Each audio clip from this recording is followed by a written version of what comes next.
Energy Cohort session. And we are excited to have the BERDO team from the city of Boston join us today and talk more about BERDO emission reduction compliance, basically, and all things about how you can comply with your portfolio and properties, some of the flexibility measures, some of the deadlines you should be aware of. And so without further ado, I will turn it over to Dima and team to introduce themselves and then share slides. And if you have questions, just please throw them in the chat, and then we'll have a Q&A session at the end after the actual slides themselves. So thank you, and I'll turn it over to Dima. Thank you, Emily. Good morning, everyone. My name is Dima Mujahid. I'm part of the BERDO team, and I'm going to hand it over to Aiden to kick us off. Thank you, Dima. We'll go on to the next slide. And just to kick off the intros from our side, my name is Aiden Callan. I'm a BERDO program manager working mostly with building owners, property managers, third parties to allow for them to access and report their whole building energy and water data to the city each year. I will pass it over to Dima. Dima Mujahid. I'm a carbon neutrality project manager, and I work with building owners on all things emissions compliance. I'll hand it over to Diana. Hi, everyone. My name is Diana Vasquez. I'm the BERDO Review Board Manager, so I serve as a primary liaison with the BERDO Review Board, especially on topics like flexibility measures, which we'll talk about today. So thank you for having me. Okay, so just noting the agenda, I think we are going to spend a bit less time on the very basics of BERDO, and making sure that we're focused more on flexibility measures and sort of the newer aspects to BERDO this year, making sure the building owners are well informed in what they have to do to potentially submit applications and give themselves enough time and breathing room to be able to do so. So we'll get right into it. Next slide. Okay, so what does BERDO require from building owners? So BERDO requires that buildings that are non-residential, that are 20,000 square feet or more in gross floor area, or residential buildings that are 15 or more units, report their whole building energy and water data to the city annually by May 15th. Yeah, you would just go back one slide. Thank you. And this data needs to be verified by a third party during the first year that a building is required to report, and every verification year after that. So, most folks on the call would have had to, have their first verification year be 2022 based on 2021 data. The next verification year is in 2026 based on 2025 data. And this is in anticipation of meeting emissions limits or emissions standards starting in 2025 or in 2030, depending on the building size. So buildings that are non-residential, 35,000 square feet or greater, or residential, or 35 or more units, will need to start meeting emissions limits in 2025. And then buildings between 15 and 35 units for residential and 20,000 and 35,000 square feet for non-residential will need to start meeting emissions limits in 2030. Next slide. So just want to note on these emissions compliance options, I think we're going to be throwing a lot of information at folks today. So just to break it down into something a little bit more digestible, these are the emissions compliance options. So these are ways in which a building owner might reduce emissions to stay under their existing emissions limit. The flexibility measures, which Dima and Diana will expand upon, are ways in which the limit itself can be changed, or the timeline to meet that limit can be changed. So you're tailoring, the limit or the timeline through those flexibility measures. So just staying on these compliance options. A building has its limit. How might it go about meeting that limit? So it might implement direct emissions reductions efforts within the buildings. So focusing on energy efficiency, building envelope improvements, building optimization, and fuel switching to all efficient, all electric systems. So, I do want to kind of stay on that fuel switching point just for a minute. Fuel switching from mixed fuel use to all electric, when reasonable, will decrease the total emissions associated with energy usage on site. But this is a 30-year project, and if a building is due for an HVAC system upgrade in 3 years' time, it's hard to say with a straight face right now that just converting to all electric is going to reduce your energy costs, just making that simple fuel switch.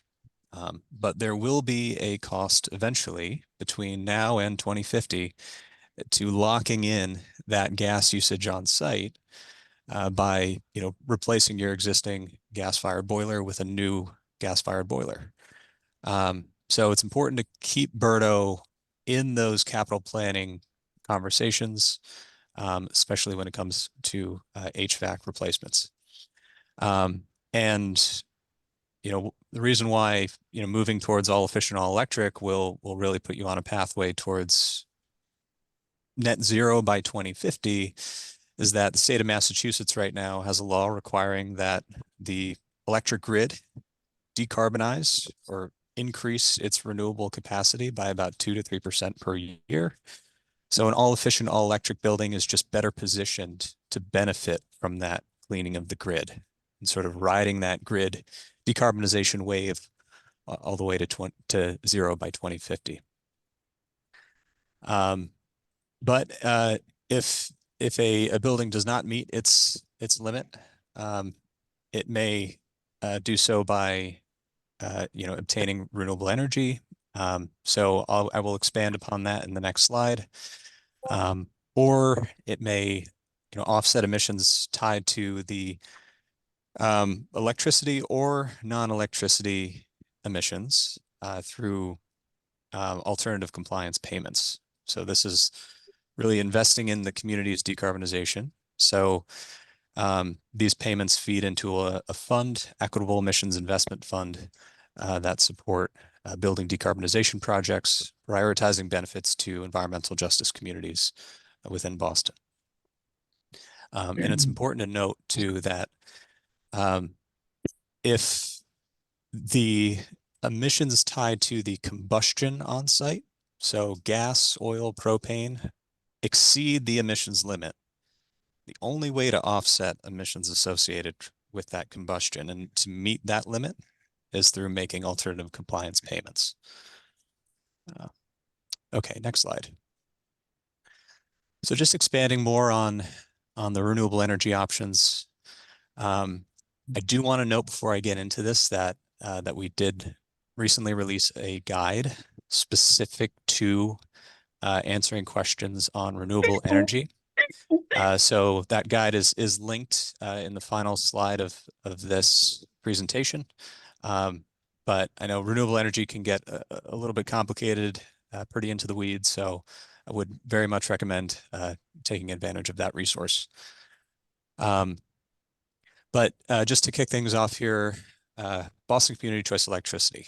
So this is really, I think, the lowest hanging fruit option for many BERDO buildings. If a BERDO building is enrolled in the BCCE Green 100 program, the emissions associated with that building's electricity usage is zero. So that is, in most cases, a cost-effective option. But for a lot of multifamily buildings, you won't know how many of your tenants are actually enrolled in BCCE. You might take advantage of this for the owner-paid accounts.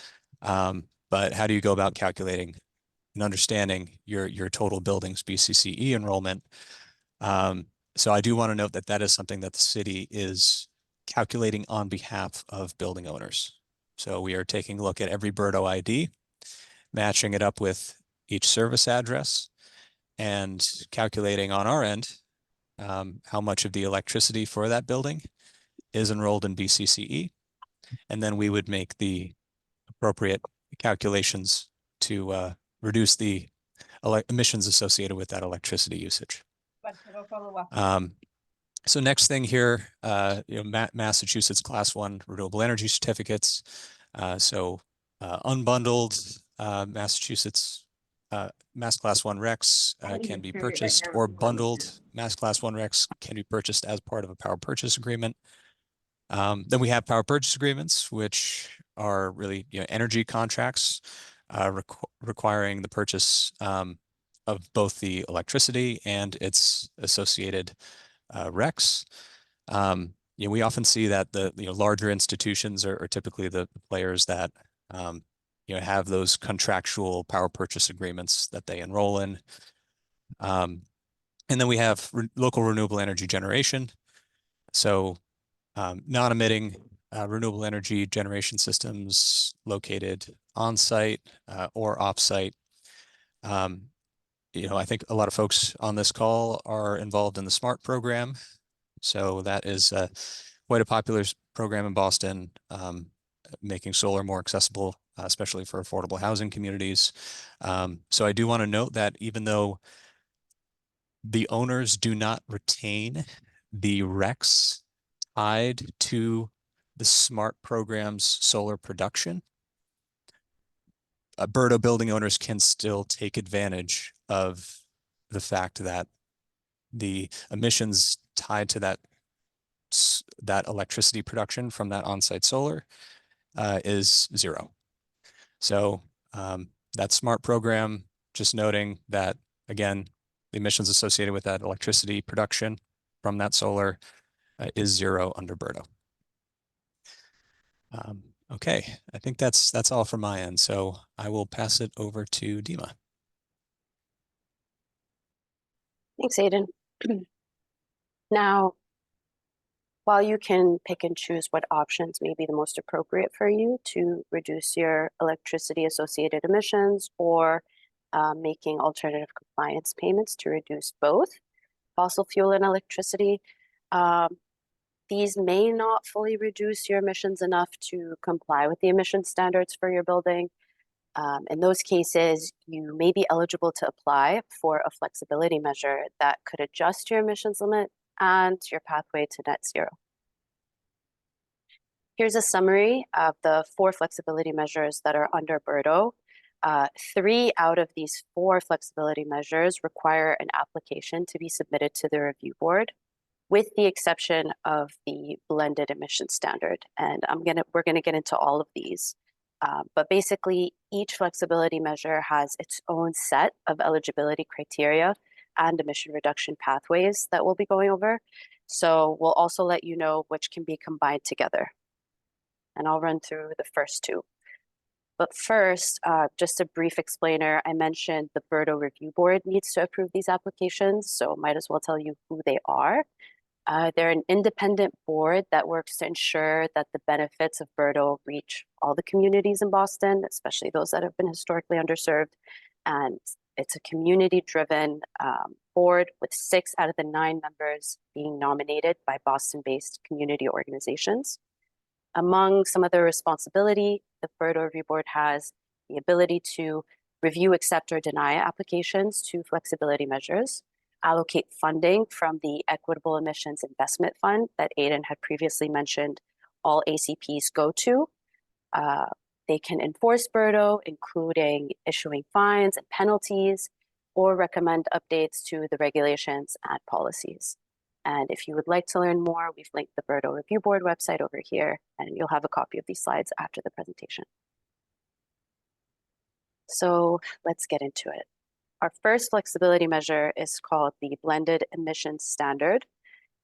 This is the one that does not require an application to the review board.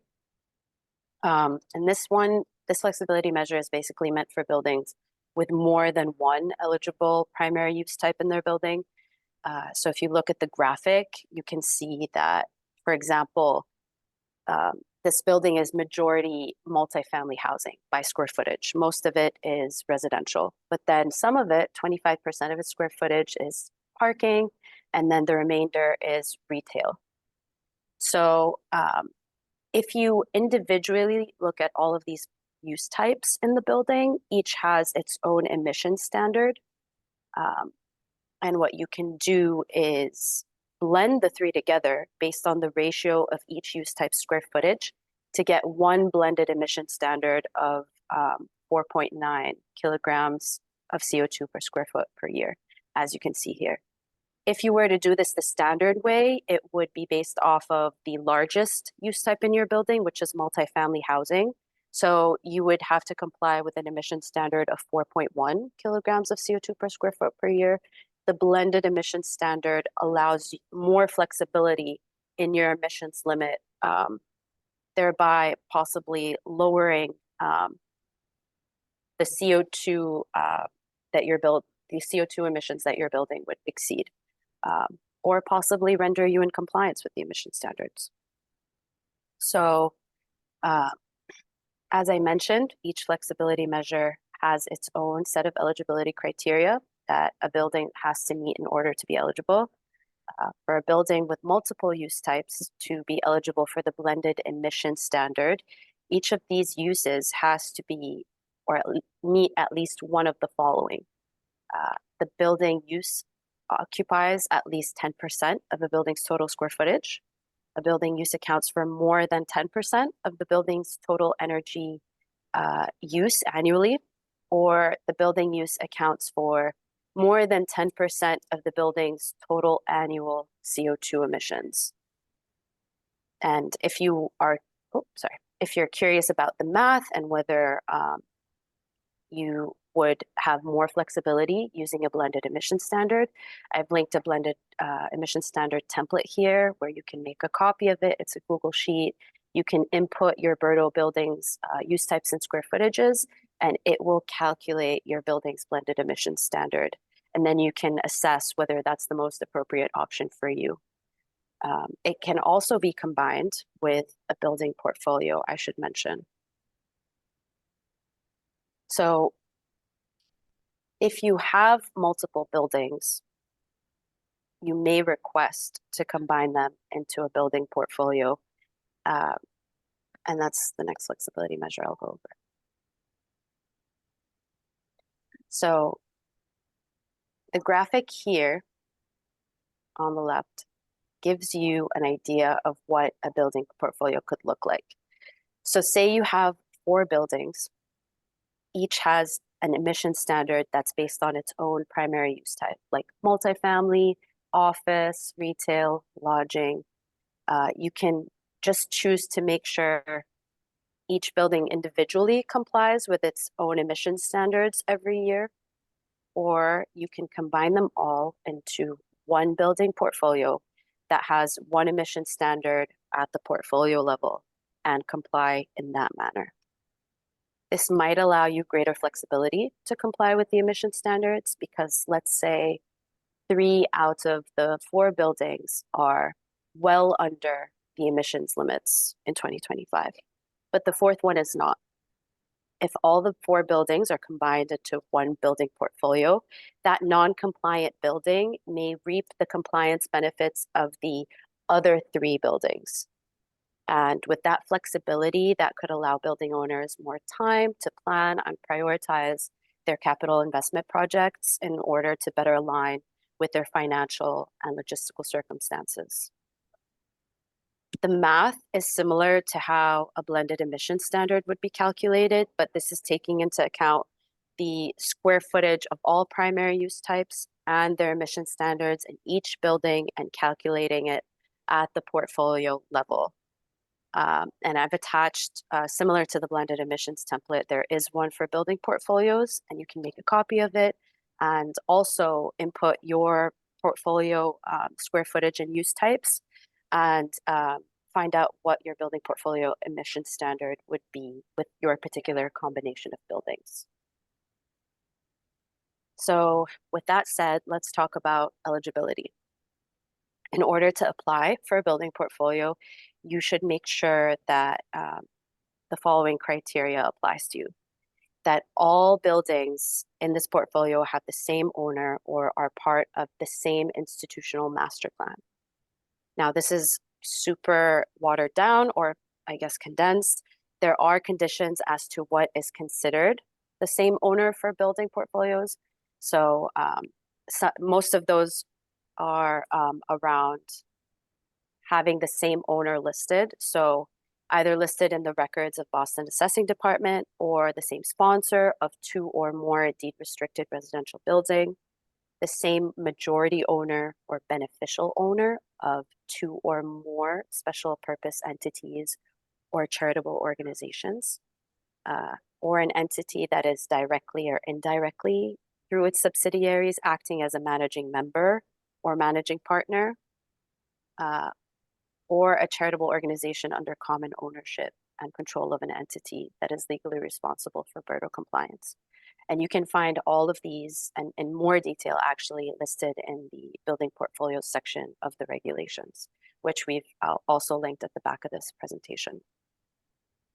So in addition to making sure that you have shared ownership or the same ownership, building owners have to demonstrate the following eligibility criteria at the time of application.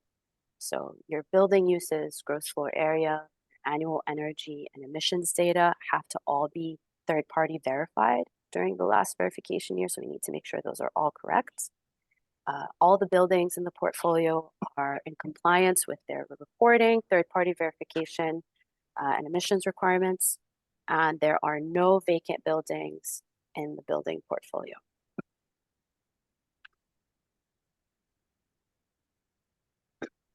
Excuse me. Speaking of the circumstances that I just mentioned with eligibility and ownership, there are also 4 pathway options within the building portfolio application that an owner can take. So there's criteria for each of them. So in pathway 0, the building portfolio only contains a group of buildings located on a single parcel that collectively sum to at least 20,000 square feet or 15 units, but would not otherwise be individually subject to BERDO. So say you have 3 buildings on the same parcel, each of them has 5 units, that sums up to 15 units. So this pathway might be for you. Pathway 1 is a building portfolio contains a group of buildings that are individually subject to BERDO, meet all the eligibility criteria, and don't require an environmental justice review. Pathway 2 contains a group of buildings that are also subject to BERDO individually, but require an environmental justice review. And then pathway 3 is the building portfolio contains buildings that don't meet the eligibility criteria and or the owner is applying for an individual compliance schedule for the building portfolio at the same time.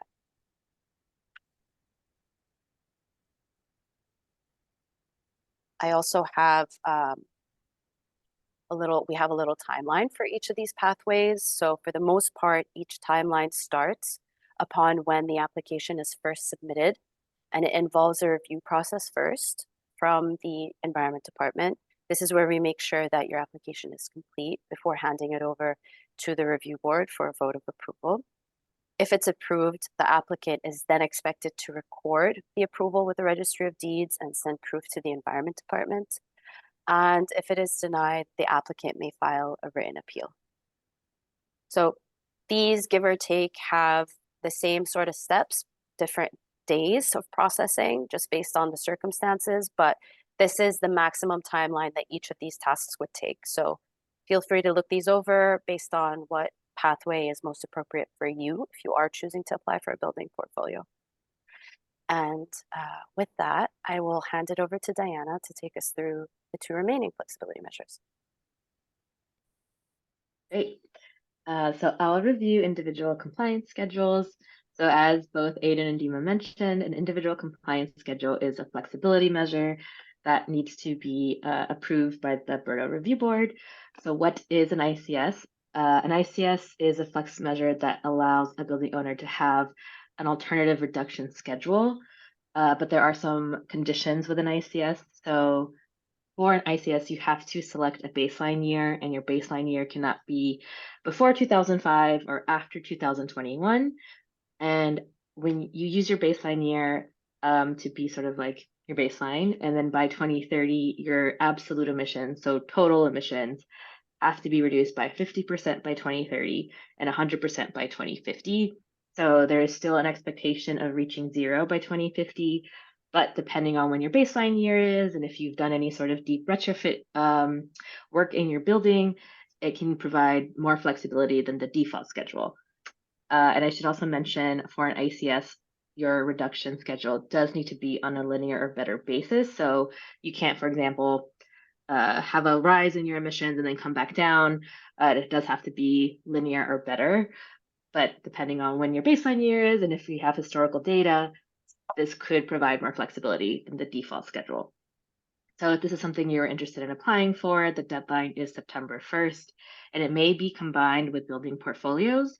So if you have, a portfolio of buildings and they fit within the baseline year limit, so between 2005 and 2021, you could apply for both an ICS to be applicable to your whole portfolio.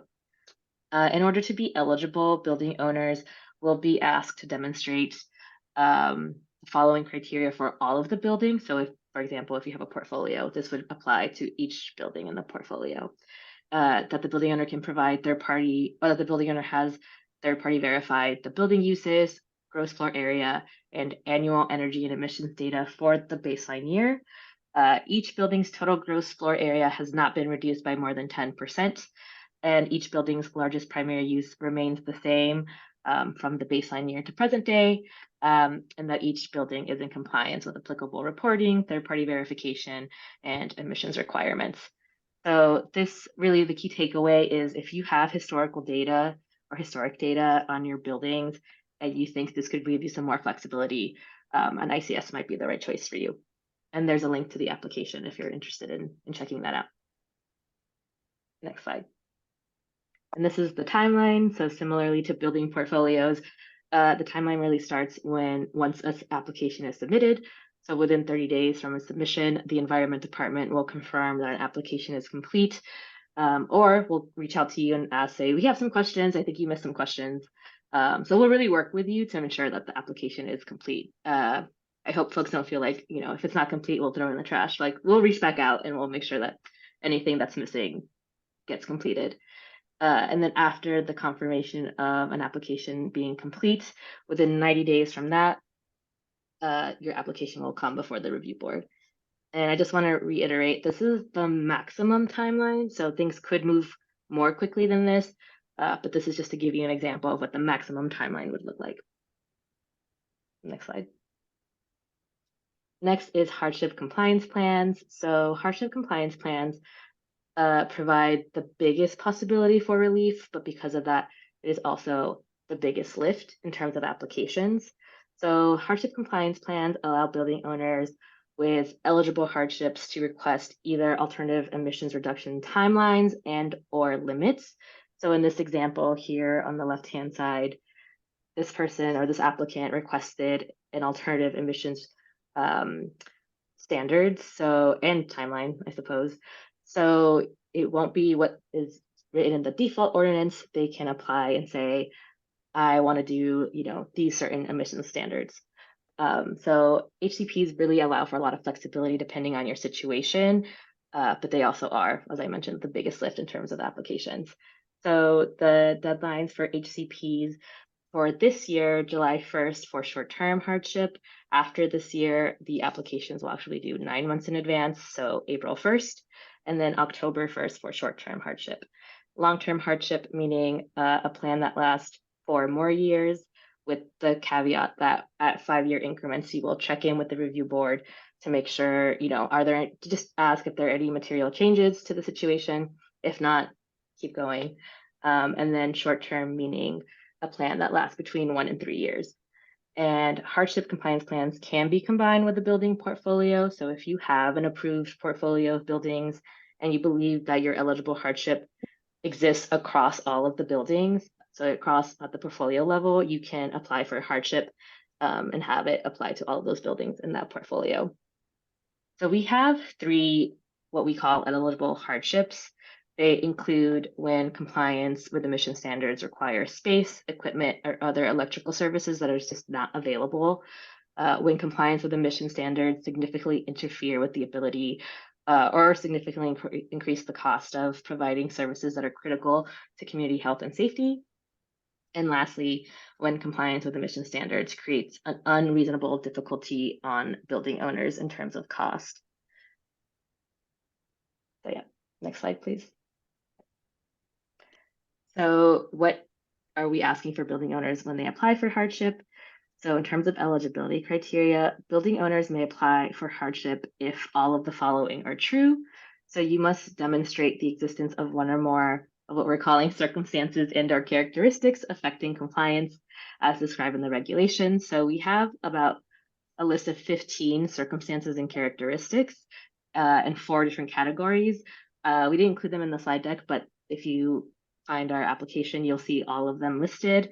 There are a couple in there that I think are really worth highlighting for affordable housing, so I'm going to include them in the chat.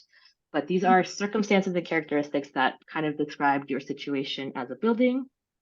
The second step is you've considered all of the emissions compliance and flexibility options available under BERDO. So these are the options that Aiden and Dima described. So have you researched renewable energy procurement? Have you researched alternative compliance payments? Have you researched a blended emission standard or building portfolio? Just showing that you did your homework a bit. And then step 3 is that you can show with proof that through the combination of your building's specific circumstances and characteristics, and after even considering all of the available compliance options that you think make sense for you, you still have one of those 3 eligible hardships in your building or building portfolio. And that's sort of the case that you want to make to the review board when you apply, that you've done your homework and it's still very difficult to comply with BERDO. And so the types of relief that hardship can provide are very flexible, and they kind of differ depending on what you're seeking, but this is what is available. And it can be a combination of any of these together. So either an alternative emissions reduction schedule, an alternative emissions standards, exemption of specified energy uses in whole or part, adjusted compliance obligations in light of third-party barriers, additional compliance mechanisms approved by the review board, and other relief the review board may deem necessary on a case-by-case basis. And I just wanted to note here, hardship is not a full exemption of BERDO, but it does provide a great deal of flexibility depending on the application that you put in. So unfortunately, there is no full exemption of BERDO, although I think some folks wish there were, but hardship definitely provides, ability to kind of make your own plan if you feel that that would be necessary for your building or building portfolio. Next slide. And again, here is the maximum timeline. So within 45 days of a submission, the Environment Department will reach out and confirm that your application is complete, or we'll reach out with some questions. And then within 45 days from that confirmation, the review board will hold a hearing on your application. And then I wanted to note here that owners are expected to notify tenants of a hearing for a hardship compliance plan at least 7 days prior to the hearing date. We have a template document. We just ask that you put a flyer in like a public space somewhere, just so that tenants are aware that this hearing is happening. And then I should also note, this is a timeline for applications for hardship that are expected to start within the next 2 years. So you are welcome to apply for hardship if you think you'll need one in like 5 years from now, but the review board will prioritize hardship applications plans that are expected to be in effect within the next 2 years. So this timeline may not be subject to you if you're applying for a hardship that wouldn't start until 5 years from now, for example. Next slide, please. And then very quickly, just some key deadlines. So May 15th, I'm sure everyone's very familiar with this, is the reporting deadline for energy and water use. If you have any questions here, if you're still working, I hope you may already be in contact with the BERDO team, but please feel free to reach out if you have any questions around reporting. July 1st is the deadline for long-term hardship compliance plan applications this year. Moving forward, it'll be April 1st. September 1st is the deadline for building portfolios and individual compliance schedules. And finally, October 1st is the deadline for short-term hardship compliance plans. I think I'll hand it off to Dima now. Thanks, Diana. So just some quick helpful things to note about how we are helping building owners through this. So we have a dedicated help desk phone and email for both the reporting compliance piece to BERDO and the emissions compliance. We also have a BERDO emissions calculator tool. Many people on this call have probably seen us demo it in previous presentations, but the link is there. It's publicly accessible. You just input your BERDO ID and it will give you emissions projections based on your latest reported energy data. You can also plan your emission reduction projects on this calculator. We also host a webinar series on BERDO, and the recordings are available at boston.gov/BERDO. There's a lot of good webinars on flexibility measures and emissions compliance, where we dive very deep into each one of these measures that we mentioned. We're also offering free assistance for BERDO reporting and third-party verification, mainly to self-managed residential buildings, small nonprofit owners, or commercial buildings with small business tenants. So we are prioritizing this group of building owners. We're also hosting weekly office hours for any miscellaneous emissions compliance questions you may have. Those are being hosted on Fridays at 10 a.m.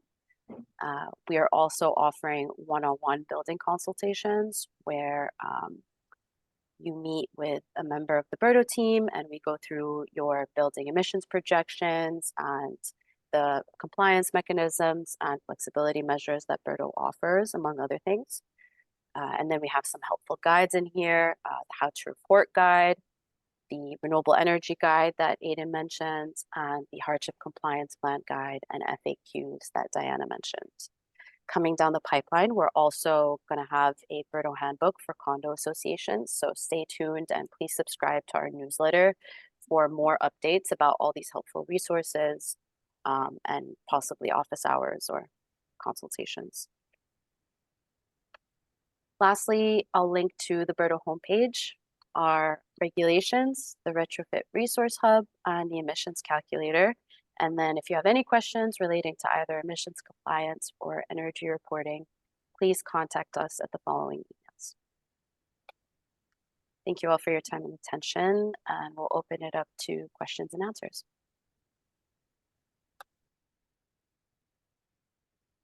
Great, thank you all so much. I think there's some questions in the chat, and I know Aidan might have been answering some of them on the way.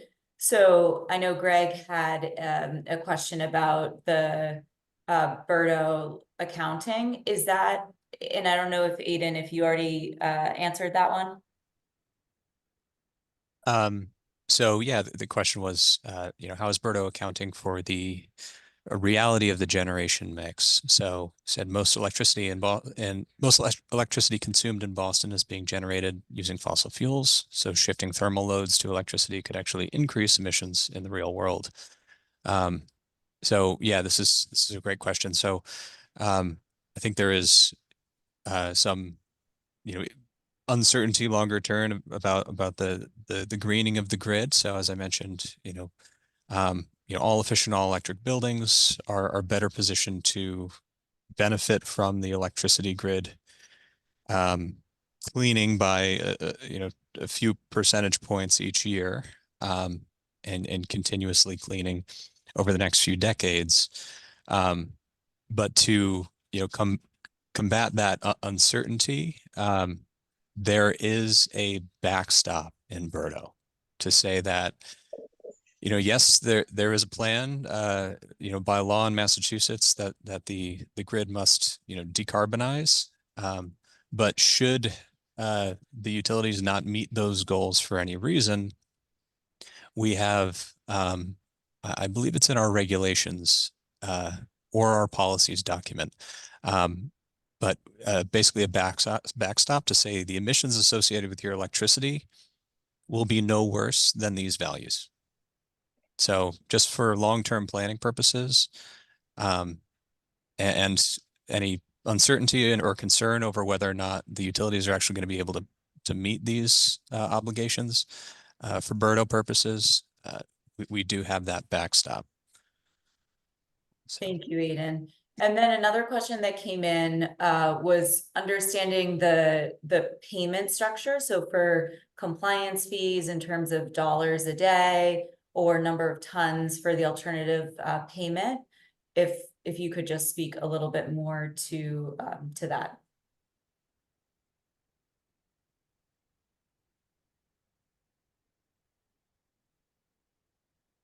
Emily, would you, I'm sorry, I just missed that, that Sure. question. Would you mind just Sure. repeating that?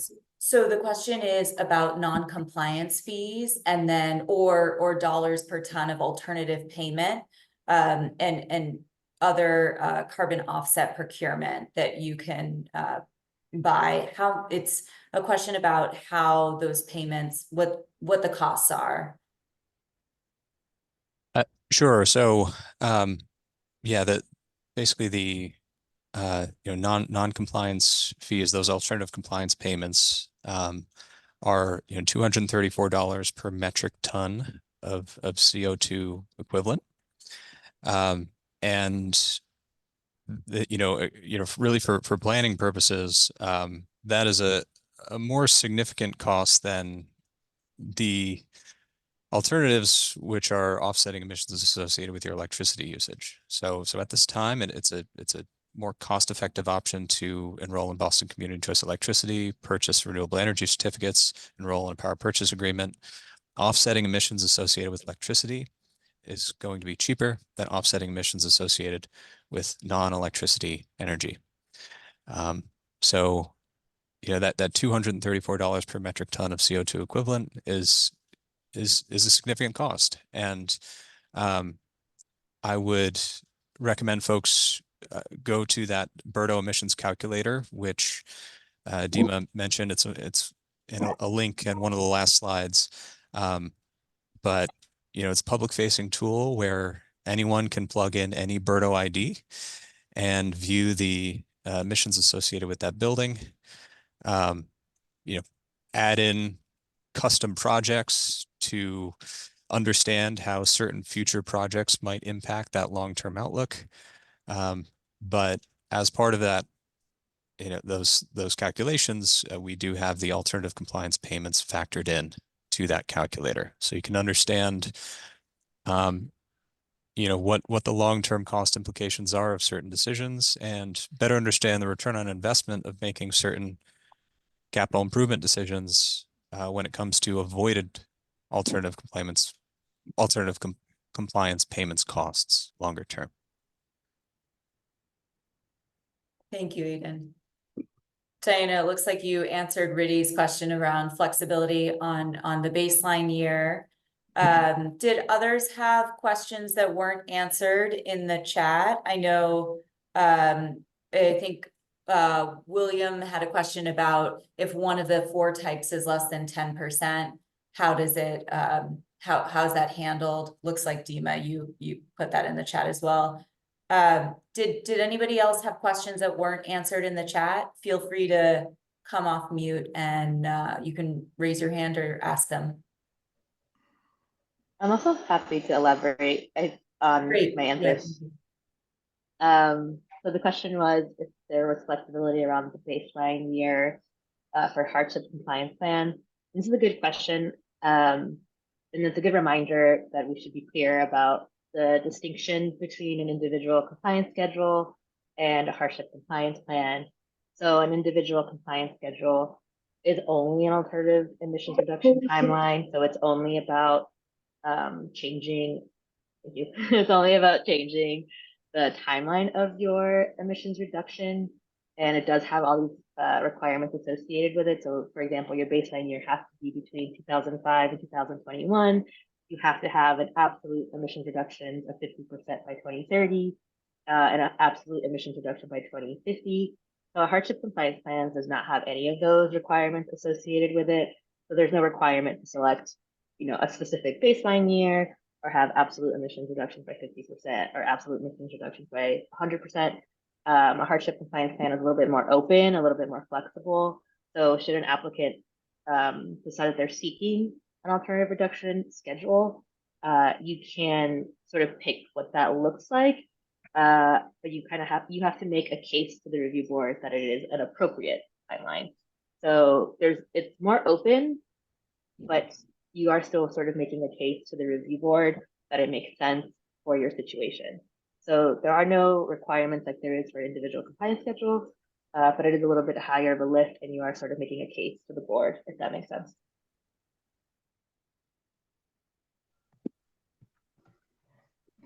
Thank you, Diana. Did anyone else have a question that wasn't answered in the chat so far?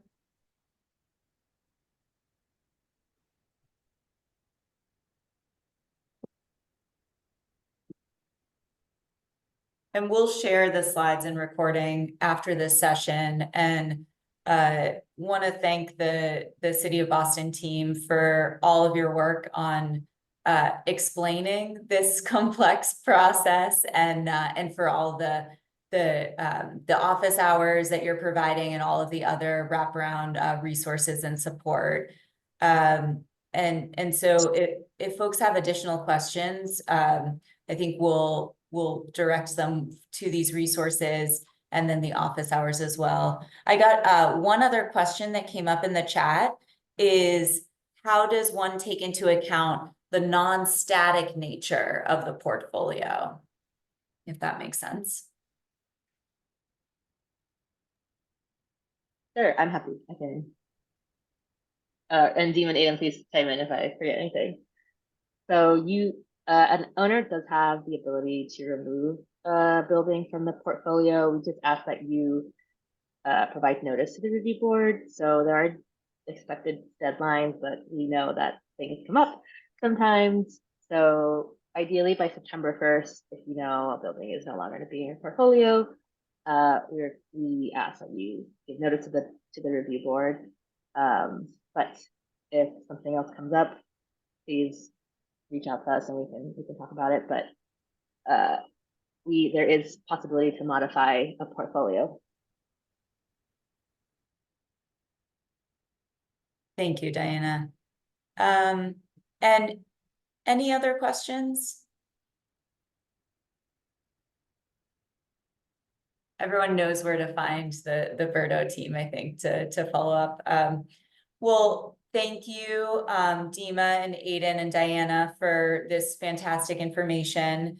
And I think next up we'll do some announcements. I know that we have just a couple announcements on our end, and then welcome folks to share their announcements that for the energy cohort.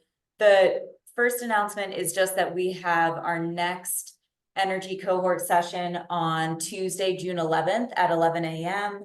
That's going to be on the building energy code. So understanding the updated code and difference between stretched and specialized code, base, stretch, specialized code, so that you know, everyone can better understand how to comply with those and the support that's available moving forward. So we will be sending out the registration link for that shortly. And then beyond that, we are made aware of the BPDA is doing their net zero carbon planning. They have their draft zoning proposal, and they're welcoming comments on it in the next week. So we'll also share the link to that, but please, you know, welcome everyone to provide feedback to the BPDA on that, the updated zoning proposal. With that, let me open it up and see if anybody has any other announcements they want to share with the group.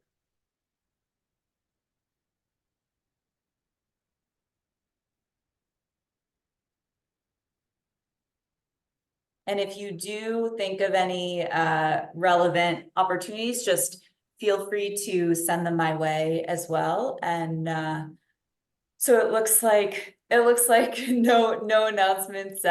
Oh, Brooks, Brooks, do you want to share on the 3-year plan? That would be great to share if there's any announcements there. Hey, everybody. Brooks Winter from MAPC here.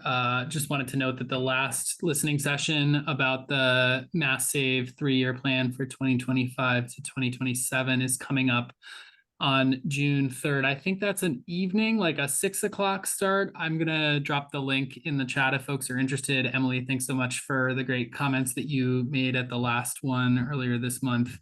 But yeah, would love input from any of you all on passive house incentives, other incentives that you have used or want to see in the programs going forward, and other programmatic changes to make the plan better and more equitable. And I published a blog post a few weeks ago that's mostly geared towards municipalities, but might have some stuff in there about kind of what's in the draft plan, what we like and what we don't like. So I'll post that in here as well. So give me 2 minutes to dig up those links. Thanks, Emily. Thank you, Brooks. That's great. And we'll share those links with the follow-up materials as well. Any other announcements or things to share with Energy Cohort for today? Hi, Emily, this is Greg. Just wanted to mention that the Mass CEC Commercial Building Electrification Transformation Accelerator, we are still looking for buildings to include in the study. We're in the process of expanding the scope, significantly expanding the scope of a study. So I would encourage people to go to the Mass CEC BETA site and apply. We're offering free energy assessments and decarbonization roadmaps to building owners that get selected for the study. We will be generating a bunch of decarbonization resources that will be available to owners. So we're trying to study a lot of different types of buildings, as a result. But again, I would encourage people to apply because again, we're still looking for good buildings to include in the study. Thank you, Greg. That's great to hear. And remind us about how many slots do you think there are available at this point for affordable housing? Well, so I would say that we had originally only 15 slots, and we are in the process of finalizing an expansion of that'll probably look more like 50 buildings. And affordable housing, I would say, we certainly are, very mindful of affordable housing. And so we've been having conversations with Mass Development and the Climate Bank about the need to prioritize. So I don't have a firm number, but I would say that there will be, a significant emphasis on affordable housing as part of the study, again, because of the state's focus on affordable housing. So could be 10, could be 15, so hard at this point. But again, it can't hurt to apply. It's free, it's online, doesn't take a lot of time. Thank you, Greg. That's great. Yeah, we highly encourage folks to get building decarbonization assessments for properties that are approaching rehab, and then you can maximize all of the available decarbonization funding that is coming down the pike or available. So really appreciate that opportunity, Greg. Good. Any final thoughts or announcements for today?